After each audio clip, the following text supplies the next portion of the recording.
काहे रे आज तो बहुत खुश लग रहे हैं, कोई बात हो की? अरे हाँ रे, मिलवा में आज हमार पुरनकी गर्लफ्रेंडवा ना आ रहा है। अच्छा ये से आज खुश है, तो आगे के की प्लान हो?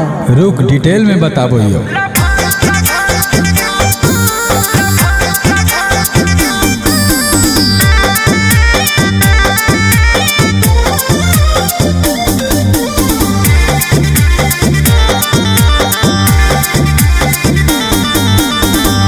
जैबै बुलेटवा से चश्मा लगाई के सामने से देखबै एक नजर।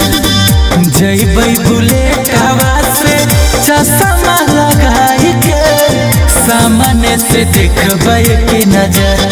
जब से सुनलू खबर खुशी से दिल गलै भर। मेला में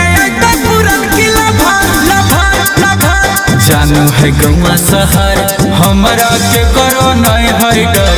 मेला में पुरन की लभर लभर लभर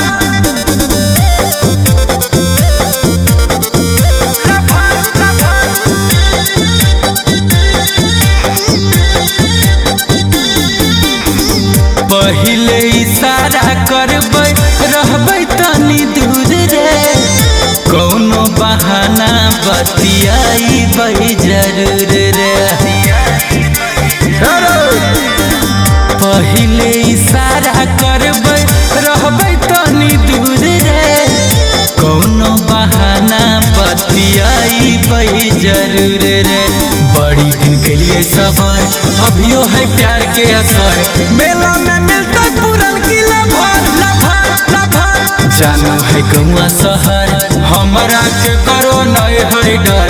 मेला में पुरन की लभर लभर लभर।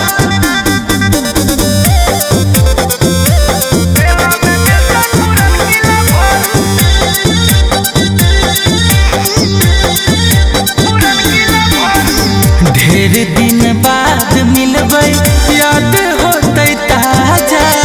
हथवा पकड़ के घुमबै अइतै बड़ी मजा। ढेर दिन बाद मिलबै याद होतै ताजा। हथवा पकड़ के घुमबै अइतै बड़ी मजा। अमन गुंजन के नहीं है फिकर के की लेतै कर।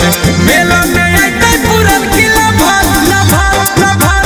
जानू है गौवा शहर हमरा के करो नहीं है डर। मेला में